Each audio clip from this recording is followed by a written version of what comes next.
दोस्तों इस वक्त कुदरत का ऐसा करिश्मा जाहिर हुआ जो पूरी दुनिया ने देखा।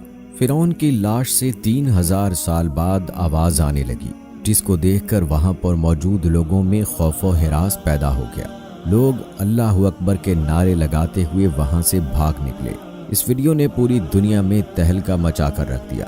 फिरौन ने कौन सी जुबान में ये अल्फाज कहे जिसने पूरी दुनिया को हैरत में मुब्तला कर रखा है। दोस्तों अल्लाह तबारक व तआला सारी कायनात का मालिक है, कोई उसका शरीक नहीं। यहूदियों ने जब उज़ैर अलैहिस्सलाम को खुदा का बेटा कहा तो अल्लाह तबारक व तआला ने उन पर अपना अजाब नाजिल कर दिया। जब ईसाइयों ने ईसा अलैहिस्सलाम को अल्लाह तबारक व तआला का बेटा कहा तो अल्लाह तबारक व तआला ने फरमाया, ये इस कदर सख्त अल्फाज बोलते हैं कि करीब है कि आसमान इन पर गिर पड़े। कल क़यामत को अल्लाह तबारक व तआला हर उस इंसान को माफ़ कर देगा सिवाय उसके कि जिसने उसकी ज़ात के साथ शिरक किया होगा। दोस्तों दुनिया में 4 बादशाह ऐसे हैं जिन्होंने खुदाई का दावा किया।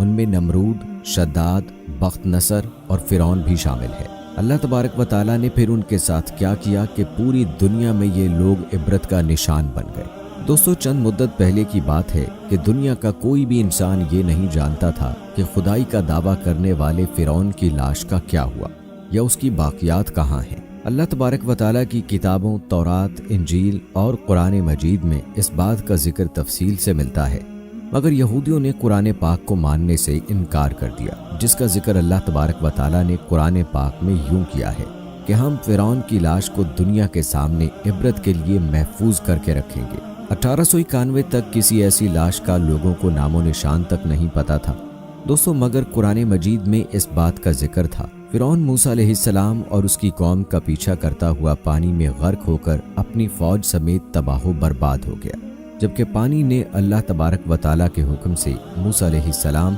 और उनकी कौम को गुजरने का रास्ता दिया। उसके बाद फिरौन के साथ क्या हुआ इस बारे में दुनिया की तमाम किताबें खामोश थीं।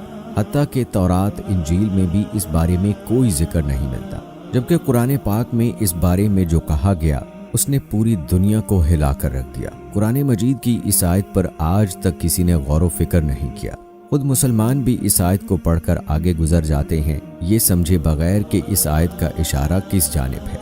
अल्लाह तबारक व तआला क्या फरमाना चाहता है। अल्लाह तबारक व तआला ने सूरह यूनुस में इस बात का जिक्र किया, बस हमने तेरे जिस्म को समंदर से निकाल कर महफूज कर लिया ताकि बाद में आने वाले लोगों के लिए तुम इबरत का निशान बन जाओ। दोस्तों फिरौन के वाक़े को गुजरे हुए 3000 साल हो चुके हैं। 3000 साल पहले तक फिरौन की लाश समंदर में रही। उसके बाद अल्लाह तबारक व तआला ने दुनिया वालों को दिखाने के लिए कि मेरा कुरान मजीद सच्चा है, मेरे नबी का फरमान सच्चा है, फिरौन की लाश को समंदर से बाहर निकाल कर फेंक दिया।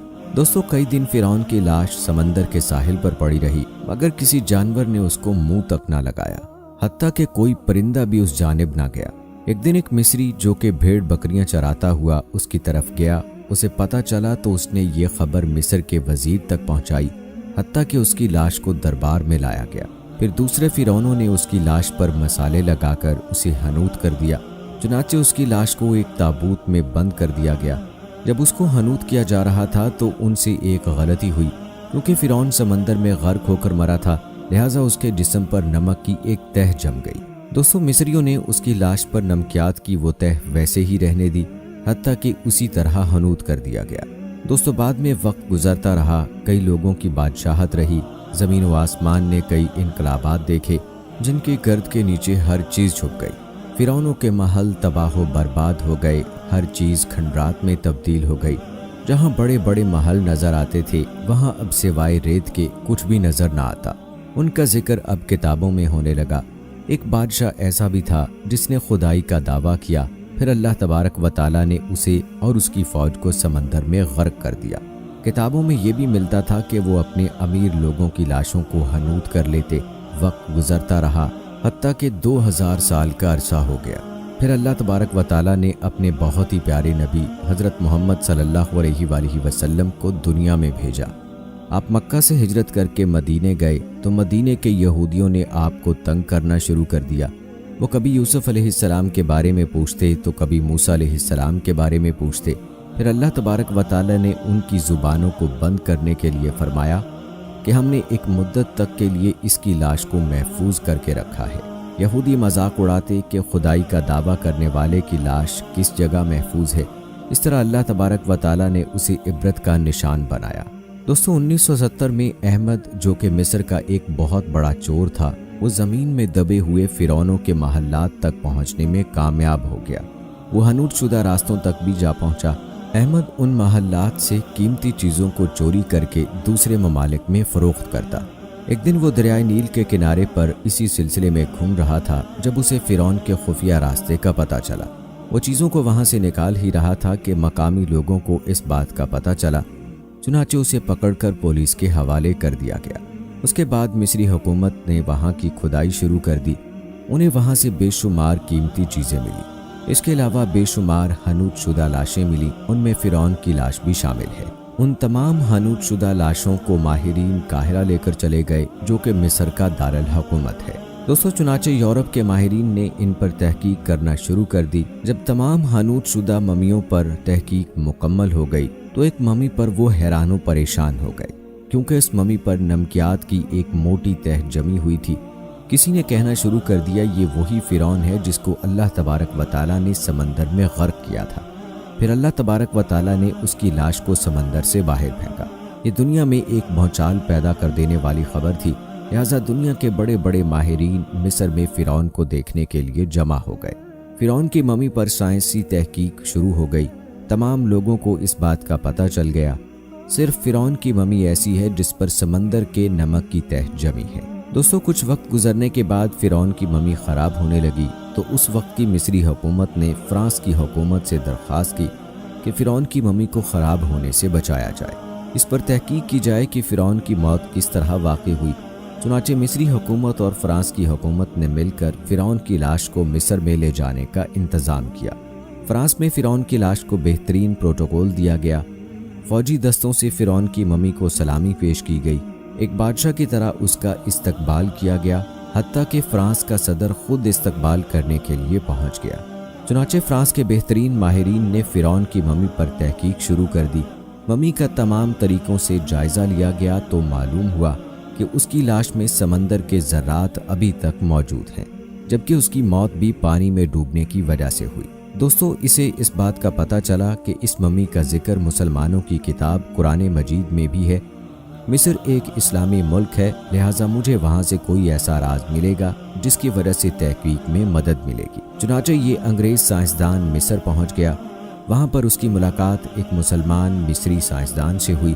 چنانچہ اس مسلمان سائنسدان نے اسے سورہ یونس کی وہ آیت سنائی جس میں فرمایا گیا تھا جب فرعون نے موسیٰ علیہ السلام کا پیچھا کیا تو اس کے ساتھ کیا ہوا۔ دوستو اللہ تبارک و تعالیٰ نے کس طرح اس کی لاش کو محفوظ کیا تاکہ بعد میں آنے والے لوگوں کے لیے یہ عبرت کا نشان بن سکے۔ انگریز سائنسدان کو اپنی تمام باتوں کا جواب مل گیا کہ کس طرح فرعون کی ممی کو حنوط کیا گیا، کس طرح اس کا تابوت ملا، کس طرح اللہ تبارک و تعالیٰ نے اس کو محفوظ کر کے رکھا۔ چنانچہ قرآن مجید کی یہ آیت سن کر وہ انگریز سائنسدان کلمہ پڑھ کر مسلمان ہو گیا۔ اللہ تبارک و تعالیٰ نے فرعون کی لاش کو دنیا کے سامنے محفوظ کر کے رکھ دیا۔ یہ اللہ تبارک و تعالیٰ کا بہت بڑا معجزہ ہے۔ فرعون کی ممی کو دیکھ کر ان تمام لوگوں کو ان کے سوالات کے جوابات مل گئے جو انسان کے مرنے کے بعد اٹھنے پر یقین نہیں رکھتے۔ اللہ تبارک و تعالیٰ چاہے تو فرعون کی ممی کو محفوظ رکھ سکتا ہے۔ آج پوری دنیا دیکھتی ہے کہ اللہ تبارک و تعالیٰ نے کس طرح اس کی لاش کو محفوظ کر کے رکھا ہے، کس طرح لوگ اسے دیکھنے کے لیے جاتے ہیں۔ وہ فرعون جو اپنے آپ کو خدا کہتا، کس طرح اس کی ممی پڑی ہے، دیکھنے والوں کے لیے یہ عبرت ہے۔ نیشنل جغرافیہ کی جانب سے ایک ایسی ویڈیو سامنے آئی جس میں دیکھا جا سکتا ہے کہ فرعون کی لاش سے کچھ آوازیں آ رہی ہیں۔ کہا جا رہا ہے یہ عبرانی زبان کے الفاظ ہیں، مگر دوستو کتنی بدقسمتی کی بات ہے کہ پوری دنیا میں عبرانی زبان بولنے والا ایک بھی آدمی نہیں، اور نہ ہی کوئی اسے سمجھ سکتا ہے کہ یہ کیا کہہ رہا ہے۔ دوستو بے شک اللہ تبارک و تعالیٰ کا قرآن مجید سچا ہے، اللہ کے نبی کا فرمان سچا ہے۔ اگر ہم قرآن مجید کو ترجمے کے ساتھ پڑھیں تو ہماری زندگی تبدیل ہو سکتی ہے۔ وہ کون لوگ ہیں جو قرآن مجید کو ترجمے کے ساتھ پڑھتے ہیں؟ کیسی لگی آج کی ویڈیو کمنٹ سیکشن میں ہمیں ضرور بتائیے گا۔ ملتے ہیں اگلی ویڈیو میں، تب تک کے لیے مجھے اجازت دیں۔ فی امان اللہ۔